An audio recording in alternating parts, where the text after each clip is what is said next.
Hello dear student, आप सभी का हमारी यूट्यूब चैनल पे एक बार फिर से बहुत बहुत स्वागत है। तो आज हम लेके आए हैं फिर से अपने टेस्ट का सलूशन। क्वेश्चन तो बढ़िया बढ़िया था, और सलूशन देखने से पहले कल का पहले रिजल्ट देख लेते हैं। ठीक है। तो कल के टेस्ट का रिजल्ट आप देख सकते हो, यहाँ पे है श्रद्धा, तनु, सेहरान, मोनालिसा, समीर, अमित, लिप्सा, प्रतिभा, फरहाद। तो काफ़ी लोग देते हैं। 30 नंबर का क्वेश्चन पेपर होता है। 30 में से हाईएस्ट 26 आ रहा है, तो जो चीज़ें गलत हुआ करे ना, उसको नोट डाउन कर लिया करो कि एग्जाम में आए तो गलती ना करो आप आगे। ठीक है। तो चलो शुरू करते हैं। और देखो ना, एमएससी एंट्रेंस के लिए तैयारी कर रहे हो आप, असिस्टेंट प्रोफेसर, एमपीपीएससी, ये सब के लिए आगे जो भी एग्जाम आ रहे हैं बॉटनी का, आप हमारा रैंकर्स बैच है ऐप पे, अभी तो डिस्काउंट है, आप ज्वाइन कर सकते हैं। 10 तारीख तक डिस्काउंट है फीस में। ठीक है। चलो पहला क्वेश्चन देखते हैं। कह रहा है भैया, एक थ्योरी है जो हमें बताता है कि कैसे हमारे लोअर वेस्कुलर प्लांट से आज के हायर वेस्कुलर प्लांट बने। और यहाँ पे नाम भी दे दिया कि जीमरमैन ने कौन सा थ्योरी दिया। तो बहुत ही सिंपल सा क्वेश्चन है, टिलोम थ्योरी दिया। उन्होंने बताया कैसे होते हैं, ओवरटॉपिंग कैसे होता है, प्लेनेशन कैसे होता है, सिनजेनेसिस कैसे होता है, फिर कर्वेशन, रिडक्शन, ये सब करके। तो टिलोम थ्योरी आपका है ना, सिंपल क्वेश्चन। अगला हमारा क्वेश्चन है, डाई कैरियन फॉर्मेशन कहाँ पे होता है। तो जब दो हैप्लॉइड न्यूक्लियाई आपस में फ्यूज कर जाते हैं ना, तो ये डाई कैरियन फॉर्मेशन होता है। और ये आपके हायर ग्रुप ऑफ फंजाई में देखने को मिलता है। तो देखो, फाइको जो है ये लोअर ग्रुप ऑफ फंजाई है, तो ये नहीं होगा, ये नहीं होगा, ये भी नहीं होगा, ये नहीं होगा। तो हमारा आंसर आ जाएगा एस्कोमाइसिटीज एंड बेसिडियोमाइसिटीज, जहाँ पे डाई कैरियन फॉर्मेशन होगा। आप एक क्वेश्चन हमको बता देना, ये कहाँ पे देखा जाता है। क्लैंप कनेक्शन कहाँ पे होता है। बहुत सही, बेसिडियोमाइसिटीज में होता है ना। अगला चलिए हम क्वेश्चन देखते हैं। जो हमारा लाइकेन होता है, लाइकेन में जो 95% फंगल पार्टनर होता है, यानी कि हम बात करें माइकोबियन, तो वो एस्कोमाइकोटिना का होता है। अच्छा बताइए, जो एल्गल पार्टनर होता है, एल्गल वाला, वो कौन होता है मोस्ट ऑफ द। साइनो होता है या क्लोरो होता है। कौन होता है। साइनो नहीं होता, साइनोफाइटा नहीं होता, मोस्ट ऑफ द क्लोरोफाइसा होता है ना, क्लोरोफाइटा का मेंबर। अगला हमारा क्वेश्चन है, माइकोराइजल एसोसिएशन बिटवीन कहाँ कहाँ पाया जाता है। देखो, पाइनस में हो गया, फाइकस में हो गया, और इसके साथ साथ आपका यूकेलिप्टस। देखो ऐसे आप क्वेश्चन सॉल्व कर रहे हो ना, वीडियो देख रहे हो ना, पेपर में दे रहे हो ना, यहाँ पे ध्यान दो कि माइकोराइजा आपने देखा, तो आपके दिमाग में एकदम इंस्टिंक्ट करना चाहिए तुरंत ही, एकदम जैसे बिजली नहीं तड़कती, तुरंत अपने दिमाग में आना चाहिए कि माइकोराइजा टर्म फ्रैंक ने दिया था। माइकोराइजा जो है सिम्बियोटिक एसोसिएशन है, जब fungi root of higher plant के साथ कर लेती है। इसका मेन काम होता है न्यूट्रिएंट के अपटेक को बढ़ा देना। ठीक है, फास्फेट के अपटेक को। अब पाइनस बेचारा ऐसा प्लांट होता है, वहाँ पे माइकोराइजा का एसोसिएशन नहीं होगा तो जर्मिनेट ही नहीं होगा उसका सीड। इक्टोमाइकोराइजा पाया जाता है। फिर हमारा आर्किड में इंडोमाइकोराइजा होता है। वेसिकुलर अर्बस्कुलर माइकोराइजा के लिए जो होता है ग्लोमर माइकोटा के मेंबर रिस्पॉन्सिबल होते हैं, है ना। यूट्रिकुलेरिया से क्या क्वेश्चन आता है पता है। स्टिंगिंग हेयर है, हाँ मिलता है। लेग्यून से हमारा डाई एडल्फस जो आता है। अच्छा बताओ, एजीरेटिटा इंडिका का जो लीफ होता है नीम का, वो पेरीपिन्नेट होता है या इम्पेरीपिन्नेट होता है। बताइए। आगे चलते हैं। Gullet is present in which algae. तो आपने यूग्लिना देखा होगा, यूग्लिना का जो साइटोस्टोम होता है माउथ के पास ना, गुलेट पाया जाता है। तो यूग्लिनोइड्स में होगा इसका राइट आंसर। ठीक है भाई। अब देखो, यूग्लिना जो है ये कनेक्टिंग लिंक होता है बिटवीन द किसके किसके बीच में, प्लांट एंड एनिमल, और न्यूट्रिशन शो करता है होलोजोइक टाइप का। ठीक है भाई। और यहाँ पे जो रिजर्व फूड मटेरियल होता है वो कौन सा होता है, वो होता है आपका पैरामाइलॉन। Got it. ये सब चीजें याद कर लेना आप। चलो आगे चलते हैं हम फिर से। Which of the following species are important for cervical dilation. तो सर्वाइकल डायलेशन के लिए हम एल्गी का यूज करते हैं, that is the laminaria japonica. अच्छा ये बताओ, लेमिनेरिया से क्या बनाया जाता है। ऐसा कौन सा खाने वाली चीज होती है जो लेमिनेरिया सैक्रिना से बनाया जाता है। वो होता है हमारा क्या, वो होता है कोम्बू ना। नोरी किससे बनता है भाई, नोरी पता है आपको, किससे। रेड एल्गी है, पोरपायरा से बनता है। और पोरपायरा में सबसे कम क्रोमोसोम नंबर पाया जाता है। अच्छा ये बताओ, ऐसा कौन सा एल्गी है जो पढ़े हो जहाँ पे मैक्सिमम क्रोमोसोम नंबर पाया जाता है। बताइए कौन सा। अरे लिखो। हाँ, अभी तक और लाइक नहीं की हो, पहले लाइक वीडियो को करो, तो वीडियो को लाइक कर दिया करो, जितने लोग आओ सब लोग यार लाइक कर दिया करो, आप हमेशा करो ना, मतलब आपका सपोर्ट यही रहेगा, लाइक कर दिया करो। हाँ मैक्सिमम कहाँ देखो लिखा है इन्होंने, नेट्रियम डिजिटैलिस करके होता है, नेट्रियम।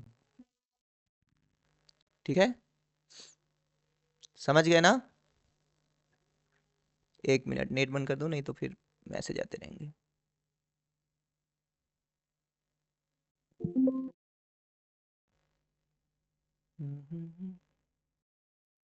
सो हमारे नेट्रियम में कितना क्रोमोसोम पाया जाता है? 592 ना। आपको पता है ऐसा कौन सा प्लांट है जहाँ पे सबसे ज़्यादा क्रोमोसोम पाया जाता है, लगभग 1600? वो ओफियोग्लासम रेटिकुलस करके होता है ना। कोंडस के बारे में पता ही है ना, कोंडस गिप्सस हमारा रेड एल्गी है, जिसे हम आयरिस मॉस बोलते हैं, कैरागिनी निकाला जाता है। और गोनालिक से क्या होता है भाई? इससे क्या होता है? इससे होता है रेड टाइड। पढ़ लेना सब ना ये सब चीज़ें। चलो आगे चलते हैं अगले क्वेश्चन पे। So the next question, the credit for the concept of special निके। तो निके के बारे में पता हो, जैसे जहाँ पे हम रहते हैं तो उसको बोलते हैं हैबिटेट, कोई ऑर्गेनिज्म यहाँ पे रह रहा है तो ये है हैबिटेट। लेकिन ये यहाँ पे कैसे रह रहा है, अपने बायोटिक एबायोटिक इन्वायरमेंट से कैसे ये इंटेक कर रहा है, यहाँ पे क्या इसका फंक्शनल रोल क्या है, उसे हम बोलते हैं निक। ठीक है, तो स्पेशल निक के बारे में जोसेफ ग्रीनेल ने बताया था। अगर पूछे निके टर्म किसने दिया था, तब भी ग्रीनेल ही आएंगे। हचिंसन ने देखो क्या दिया था, क्या दिया था हचिंसन ने? फाइलोजेनेटिक सिस्टम और क्लासिफिकेशन नहीं, इकोलॉजी में बताओ। N dimensional,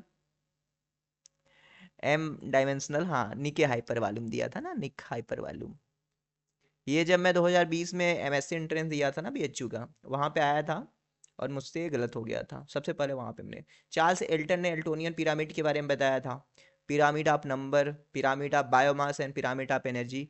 pyramid of energy will be always straight, never can be inverted ना। एमसी अर्थर ने देखो आर सिलेक्टेड और के सिलेक्टेड के बारे में बताया था। इसके साथ साथ इन्होंने आइसलैंड बायोजियोग्राफी के बारे में बताया था कि स्पीसीज का डिस्ट्रीब्यूशन कैसे होगा। आगे चलें। सो अगला क्वेश्चन है कि सेंगर रिएजेंट कौन है भैया? सेंगर सीक्वेंसिंग आप करते हो तो सेंगर रिएजेंट हमारा होगा 1 फ्लोरो 2,4 डाई नाइट्रो बेंजीन करेगा होगा, ये मैं कहता हूँ नोट कर लो कॉपी पे ना, कॉपी पे बढ़िया से नोट कर लेना। वैसे देखो टेक्निक वोक्निक उतना कोई पढ़ता नहीं है, सीएसआईआर के टाइम पे अगर पढ़ते, जैसे अभी एमएससी एंट्रेंस में अगर आप हो तो बहुत ही मुश्किल है कि आप टेक्निक पढ़ो। अगर आप लाइफ साइंस के लिए तैयारी करें तो वहाँ पे पढ़ लोगे, लेकिन बॉटनी के सिलेबस में नहीं है। ठीक है, चलो आगे हम चलते हैं कि ऐसा कौन सा इसमें से भैया है ऑप्शन जो नहीं अफेक्ट करेगा अल्फा हेलिक्स के स्टेबिलिटी को। अल्फा हेलिक्स ये बताओ प्राइमरी है कि सेकेंडरी स्ट्रक्चर ऑफ प्रोटीन है भाई? कौन सा है, प्राइमरी या सेकेंडरी? तो ये होता है सेकेंडरी ना। तो देखो इलेक्ट्रोस्टैटिक रिपल्सन हो गया, बल्कीनेस हो गया ग्रुप का, आर ग्रुप के बीच अगर कोई भी रेसिड्यू आके जुड़ रहा है तब वो अल्फा हेलिक्स के स्टेबिलिटी को इनहिबिट करेगा। लेकिन वहाँ पे देखो एलेनिन रहे ग्लाइसिन रहे तो ये क्या करेगा भैया, ये तो सबसे ज़्यादा पाया जाता है ना अल्फा हेलिक्स में ग्लाइसिन, ये सब मैक्सिमम अलाउड रीजन में, तो ये नहीं करेगा डी का। अगर यहीं पे मैं कह दूँ ग्लाइसिन की जगह प्रोलीन कर दूँ ना भैया, तो फिर ये खतरा करेगा। प्रोलीन जो होता है हेलिक्स ब्रेकर होता है। ठीक है, प्रोलीन क्या होता है? हेलिक्स लिस्ट अलाउड रीजन में पाया जाता है अल्फा हेलिक्स में। Proline is amino acid, amino acid जहाँ पे NH2 ग्रुप होता है ना, और जब ड्राट कंडीशन होता है तो प्रोलीन का एक्युमुलेशन भी होता है। समझ गए? अब कोलेजन में सबसे ज़्यादा क्या पाया जाता है? कोलेजन आप एंटी पैरेलल ट्रिपल हिक्स जो बीटा सीट रहता है एंटी पैरेलल वाला, वहाँ पे कोलेजन होता है। तो वहाँ पे सबसे ज़्यादा आपको मिलेगा ग्लाइसिन और प्रोलीन, तो ग्लाइसिन ऑप्शन में है। और इसके पॉलीमराइजेशन में आपका कौन सा विटामिन? विटामिन सी बहुत अच्छा रोल प्ले करता है। तो कोलेजन देखो हमारा मसूड़ा बनाता है ना, तो विटामिन सी का कमी होगा तो ये ग्लाइसिन प्रोलीन का सही से पॉलीमराइजेशन नहीं होगा, कोलेजन सही से नहीं बनेगा, इसलिए मसूड़ों से खून आता है। ठीक है, सेरीन जो है देखो एल्कोहलिक है, एलेनिन जो है न्यूट्रल है, ट्रिप्टोफैन आपका एरोमेटिक है। ठीक है भाई, आता है सब ना। Correct statement for the bryophyte, लंबा क्वेश्चन है लेकिन है सिंपल। देखो they are sporophytic generation is smaller than the gametophytic generation and generally parasite, यानी कि sporophyte is dependent upon the gametophyte, बिल्कुल सही ऑप्शन दे रहा है। अब देखो बी सी डी का है गलत है। Meiosis takes place in reproductive organ and result in the formation of gamete, भैया गैमेट नहीं, यहाँ पे स्पोर रहता तब आप कहते हैं। Their root function for both conduction है, रूट होता है नहीं, राइजोइड पाया जाता है। Gametophytic generation dominant phase and which produce spore. Gametophytic generation spore नहीं देता, स्पोर बनाता है स्पोरोफिटिक जनरेशन। ठीक है, ये सब कैसे आएगा, जब आप ना बेसिस के एकदम पढ़ेंगे, चीजें रहेगा। ठीक है, तब कर सकते हो आप। और देखो टेस्ट दिया करो ना ऐप पे, आप बाद में भी दे सकते हो। हम 10 टेस्ट कंटिन्यू करेंगे, ये छठवां या सातवां है, 2-3 और होगा, फिर मैं बिजी हो जाऊंगा। मोस्ट ऑफ द लोग जानते हैं मैं कहाँ बिजी होने वाला हूँ ना। ठीक है, तो क्या करेंगे, जैसे टेस्ट बाय कराएंगे, लेकिन जैसे फ्री में कराते हैं ना, यही पेड वालों को कराया जाएगा। तो हमारे ऐप पे ना 600 का मॉक टेस्ट भी पड़ा हुआ है, तो आप वो ज्वाइन कर लोगे तो वहाँ पे आप कंटिन्यूअसली कर सकते हो। हाँ, इसका वीडियो सोल्यूशन जो हमें पेड वालों को देंगे, उसका वीडियो सोल्यूशन नहीं देंगे। वहाँ पे क्या रहेगा ना, देखो यहाँ पे जैसे सोल्यूशन हेडिंग करके है ना, यहाँ पे सोल्यूशन दिया रहेगा जिस जिसका ज़रूरत रहेगा। ठीक है, कंटिन्यू करेंगे एग्जाम तक वहाँ पे ना। चलो आगे चलते हैं। Which are the following method is commonly use for the measuring net primary productivity of aquatic ecosystem. तो भैया एक्वाटिक इकोसिस्टम है, तो जितना खाना बन रहा है तो ऑक्सीजन कितना वहाँ पे इवॉल्व हो रहा है, ऑक्सीजन को मेजर कर लेंगे तो वो डायरेक्ट होगा उसका। तो ये हाँ क्वेश्चन ये याद कर लेना, ये बढ़िया क्वेश्चन है। ठीक है, अगला हमारा क्वेश्चन है relay floristic model of succession किसने दिया था। तो इसको देखो हम क्या बोलते हैं, इसको हम बोलते हैं फैसिलेशन मॉडल। पढ़े हो ना फैसिलिएशन मॉडल। तो इसको दिए थे कॉर्नेल और स्टालन ने। इन्होंने बताया था कि जब भैया हमारे पॉइनियर स्पीसीज आएंगे ना, कहीं भी जर्मिनेट करेंगे, ग्रो करेंगे, तो वहाँ के मिट्टी वुट्टी को, वहाँ के कंडीशन को ऐसे बनाएंगे कि आगे वहाँ पे जो भी प्लांट ग्रो करें, जो भी जर्मिनेट करें, उनके लिए फ़ायदा हो। तो रिले फ्लोरिस्टिक मॉडल यही बताता है कि भैया आगे आने वाले स्पीसीज के लिए कंडीशन ये लोग बढ़िया बनाते हैं। कॉर्नेल और स्लेटर ने दिया ना। विटेकर ने देखो क्या दिया था आप, और क्लीमेट्स ने क्या दिया था। क्लीमेट्स ने देखो क्लाइमेक्स पैटर्न। हाँ, अच्छा विटेकर ने देखो क्लाइमेक्स पैटर्न दिया था। और आप ही बताओ, मैं लिख देता हूँ ना। मोनोक्लाइमेक्स किसने दिया था पहले बताओ, मोनोक्लाइमेक्स। फिर पॉलीक्लाइमेक्स, फिर क्लाइमेक्स पैटर्न, क्लाइमेक्स पैटर्न। तो पॉलीक्लाइमेक्स देखो टेंसलेन दिया था, मोनोक्लाइमेक्स क्लीमेट्स दिए थे, और क्लाइमेक्स पैटर्न जो दिए थे विटेकर ने दिए थे। तो ये याद कर लेना। ठीक है भैया, याद होगा कि नहीं।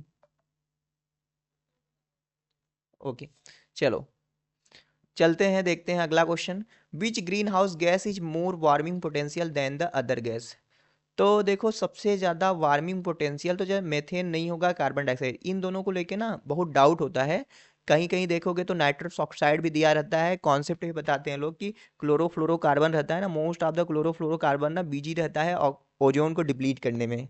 तो इसका होगा ज़्यादा, लेकिन सही सही आंसर तो क्लोरोफ्लोरोकार्बन ही है, क्योंकि वहाँ पे जो क्लोरीन ये सब रहता है वो हाई वैलेंसी उसका जैसे निगेटिव रहता है, तो वो उसका वार्मिंग पोटेंशियल ज़्यादा रहता है, क्योंकि ज़्यादा समय तक ये इन्वायरमेंट में परसिस्ट करके रहता है। ठीक है, तो हम डी के साथ जाएंगे। और देखो मैं जो भी ये सब क्वेश्चन लाता हूँ ना, थोड़े से अनसीन होते हैं, बहुत बेसिक बेसिक नहीं क्वेश्चन होते कि सभी लोग कर लो। ऐसे क्वेश्चन रहते हैं जहाँ पे गलती की गुंजाइश रहती है। मैं ये क्वेश्चन इसलिए भी कराता हूँ ताकि आप एक बार गलती यहाँ पे कर लें, एग्जाम में आए तो गलती ना हो, सिलेक्शन हो जाए, फिर आप कहो हाँ विशाल सर के यूट्यूब चैनल पे पढ़ा था हमने, विशाल सर ने बताया था। हैं, चलो आगे चलते हैं। The theory of progressive sterilisation of the potentially sporogenous tissue. तो भैया ब्रायोफाइटा आप पढ़ोगे, तो ब्रायो में जैसे आप लोअर ब्रायो से हायर जाते हो तो progressive sterilisation of the tissue हो जाता है। तो ये देखो किसने बताया था, स्मिथ ने बताया था। सॉरी स्मिथ ने नहीं, बोवर ने बताया था ना, बोवर ने। अगला हमारा क्वेश्चन है which of the following is the gymnostomous moss. तो जिम्नोस्टोमस मास का मतलब है कि having not the peristome teeth. तो पेरिस्टोम टीथ देखो फ्यूनेरिया में रहेगा, पोगोनेटम पॉलीट्राइकम में रहेगा, but sphagnum don't have the peristomal teeth. ठीक है, तो ये होगा। फ्यूनेरिया का कॉमन नेम बताओ, पोगोनेटम का कॉमन नेम बताओ, इन सभी का कॉमन नेम बताओ। मैं वेट कर रहा हूँ, मैं जल्दी जल्दी बताते जाता हूँ, आप कॉमन नेम नहीं बताते हैं, मतलब क्वेश्चन नहीं बताते हैं ना।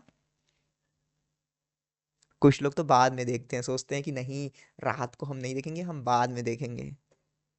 सही है, चाहे जब देखो। और देखो मैं बता दूं ना, अभी कुछ लोग टाइप कर रहे हैं, हाँ बढ़िया। देखो आप ना यूट्यूब के फ्री स्टूडेंट है, फ्री जैसे पेड स्टूडेंट हमारे लगभग कितने हैं, 364 लोग जो हमारे कोर्स में इनरोल हैं, है ना।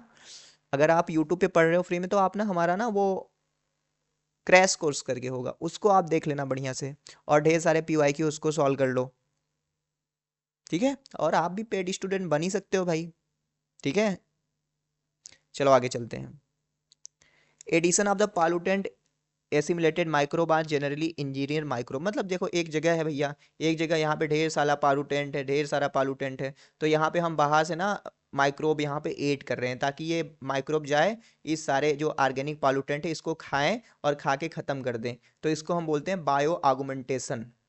ठीक है, एक देखो बायो स्टिमुलेशन होता है। अब मान लो यहाँ पे हमारे बैक्टीरिया लोग हैं, लेकिन इनको ना बेचारे को ना न्यूट्रिएंट ऑक्सीजन ये सब सही से नहीं मिल पा रहा है, एरोबिक है, तो बाहर से ऐसे करके ऑक्सीजन को सप्लाई करके इनको ग्रोथ को हम प्रमोट करें, तो ये होता है बायो स्टिमुलेशन। बायोरिमेडिएशन का मतलब क्या होता है कि कहीं पे ऐसे प्लांट प्लांट लगा दिए, ठीक है, प्लांट माइक्रोब इस सब का यूज करके पॉल्यूशन को रिमूव कर रहे हैं ना। तो बायो आगमेंटेशन और बायो स्टिमुलेशन का मतलब समझ गए ना। बायो आगमेंटेशन का मतलब है कि एक एरिया जहाँ पे पॉल्यूटेंट ऑर्गेनिक वाले ज़्यादा है, तो वहाँ पे हम बाहर से ले जाके बढ़िया बढ़िया बैक्टीरिया छोड़ दे, उन लोगों को जॉब दे दे कि भैया तुम लोग इसको डाइजेस्ट करो। बायो स्टिमुलेशन को क्या है, हम बाहर से बैक्टीरिया नहीं ले जा रहे हैं, वहीं के लोग बैक्टीरिया उनको हम खाना पीना दे रहे हैं, ले बैक्टीरिया भाई खा ले, और देखो वहाँ पे ऑर्गेनिक वाला उसको भी खत्म करो। समझ गए। हाँ, CSIR में देखो ना, जब आप पढ़ते हो तब ये सब आता है, अप्लाइड बायोलॉजी में मोस्टली करके। ठीक है भाई, चलो आगे चलते हैं। एक मिनट एक मिनट, इतना ठंडी है भाई ना, पेन पकड़ने से ना पेन सरक जा रहा है हाथ से। चलो, साइक्लोस्पोरिन ए, जो कि भैया एक तरीके का इम्यूनोसप्रेसिव एजेंट है, जो कि आर्गन ट्रांसप्लांटेशन के समय यूज होता है। मान लो जैसे किडनी ट्रांसप्लांट कर रहे हैं, लीवर, तो वो सेल्फ और नॉन सेल्फ को पहचान के, जैसे दूसरे का किडनी किसी को लगा रहे हो ना, वो रिजेक्ट कर देता है ऐसे करके। ठीक है, तो साइक्लोस्पोरिन ए देते हैं ना, तो हमारा इम्यून सिस्टम को सप्रेस कर देता है। तो ट्राइकोडर्मा पॉलीस्पोरम से निकाला जाता है। मोनोस्केरस परपुरिस से क्या निकाला जाता है, इससे निकालते हैं हम स्टैटिन, और स्टैटिन जो होता है हमारे ब्लड कोलेस्ट्रॉल लेवल को कम करता है। स्टेलोफाइलोकोकाई भी बड़ा ही इंपॉर्टेंट है, इरेगुलर बंच शेप का होता है, और इससे रिलेटेड है आपके फ्लेमिंग। आप कहोगे सर कैसे, देखो ये लोग जानते हैं कैसे, आपको भी पता है ना। स्टेफाइलोकोकस ऑरियस जब वर्ल्ड वार चल रहा था ना, तो उस समय यही ना चोट लगा देता था, इसी के ऊपर ना फ्लेमिंग काम कर रहे थे, तब गलती से पेनिसिलिन खोज लिए थे, है ना। अगला क्वेश्चन है, आर्किगोनिया रिसिया में कैसा होता है, तो वो थैलस के अंदर इम्बेडेड होता है और स्टाक टाइप का होता है, ऐसे बाहर बाहर इम्बेडेड होके उभरा उभरा रहता है। हाँ, मैं इसको ना ऐसा करके इररिलेवेंट कहूंगा, लेकिन अब देखो ना एग्जाम में ना, जैसे मान लो 75 क्वेश्चन है, 100 क्वेश्चन है, 70 है, 100 क्वेश्चन है, तो यहाँ से 5, यहाँ से 4, यहाँ से 13 ऐसे क्वेश्चन देंगे ना, जिसका कोई और पोर नहीं रहता है, मतलब गलत करने का चांसेस रहता है, बहुत ही सिंपल क्वेश्चन ऐसे ही टाइप का, लेकिन आप ना कंफ्यूज हो जाते हो कि ये सेसाइल होगा, स्टाक्ड होगा, प्रोजेक्टिंग होगा, कैसा होगा, क्योंकि आप रेसिया का एक्वाटिक स्पीसीज पढ़ रहे हो, रेसिया के स्पोरोफाइट, लेकिन बहुत बेसिक चीज़ें जो रहता है ना, हम नहीं पढ़ते हैं, इसलिए हमसे हो जाता है गलती, और उसको आप चाहे जितना पढ़ लो कहीं मिलेगा नहीं, याद भी नहीं होता ऐसा चीज़ ना, आज देख लोगे फिर कल जाओगे तो यार सर ने प्रोजेक्टिंग बताया था कि एम्बेडेड बताया था, होता है कि नहीं ऐसा। चलो कोई दिक्कत नहीं। सारगासो से देखो, सारगासम से होता है गल्फ वीड, हम इसे बोलते हैं, और हमने कई बार बताया कि अटलांटिक ओशियन नियर अफ्रीका में यह पाया जाता है। ऐसे जहाज वहाज जाते हैं ना, फंस जाते हैं, इतने बड़े ग्रो कर जाते हैं। चलो कुछ मैं नाम लिखता हूँ, आप बताओ। रॉकवीड, डेविलेप्रिन, आर्थोस्पायरा। कॉमन नेम बताते जाओ कमेंट सेक्शन में। ठीक है, वीडियो खत्म हो जाए ना जब देख के, भैया कमेंट सेक्शन में लिख दिया करो कि हाँ सर बढ़िया बताया है। ठीक है, और लाइक जरूर किया करो। देखो मैं चाहता हूँ 50+ लाइक हमेशा रहे, जैसे ये प्रीमियर क्लास चल रहा है ना, जब ये क्लास खत्म हो 30 क्वेश्चन ना, 50 लाइक होना चाहिए, अगर आप नहीं किए हो तो कर देना। हाँ मुझे पता है बहुत लोगों को इरिटेटिंग लगता होगा कि बार बार एक ही चीज़ बोलता हूँ, जिनको इरिटेटिंग लगता है ना वो लोग कनेक्ट नहीं है हमसे।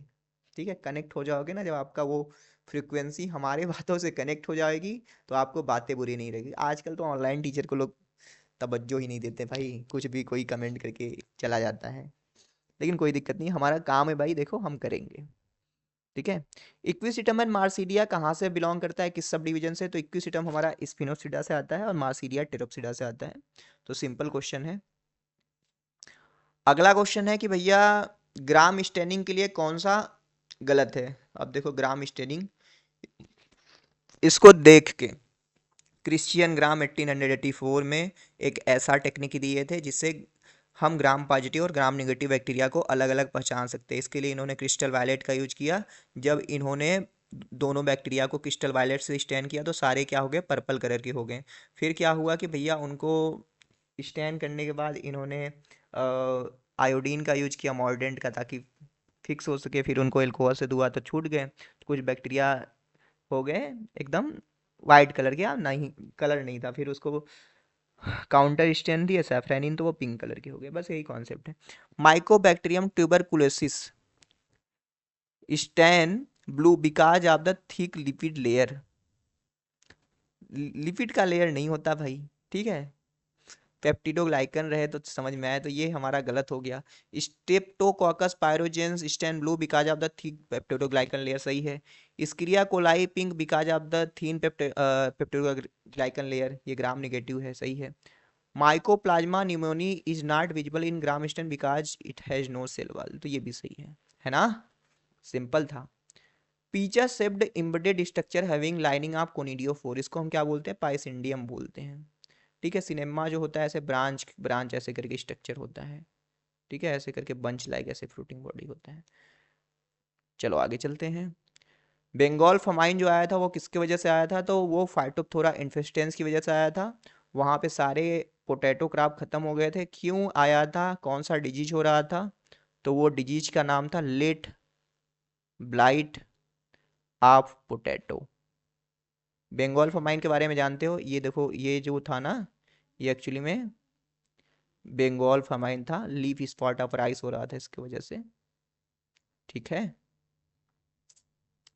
चलो अगले क्वेश्चन पे चलते हैं हम। जीरानियम आयल कहाँ से एक्सट्रैक्ट होता है, ये मैंने ग्रुप में भी टेलीग्राम पे कराया था। अब देखो अगर आप गलत करे हो तो ये आपकी गलती है एकदम। जब हम टेलीग्राम पे पहले क्वेश्चन डाले आपने वहां पे गलत किया था, उसको नोट करना चाहिए था, सीखना चाहिए था ना। तो जीरानियम आयल जो होता है पेलार्गोनियम ग्रेविओलेंस से निकाला जाता है ना। अब देखो, अब बताओ सिट्रोनेल्ला आयल कहाँ से निकाला जाता है, ठीक है। और आपको बताना है लेमन ग्रास आयल कहाँ से निकाला जाता है। कौन साइट्रेटस से होता है, कौन नार्डस से होता है, तो ये है एन, ये है सी, देख लेना ना। और बताना आपको है खस आयल, ठीक है। ठीक है।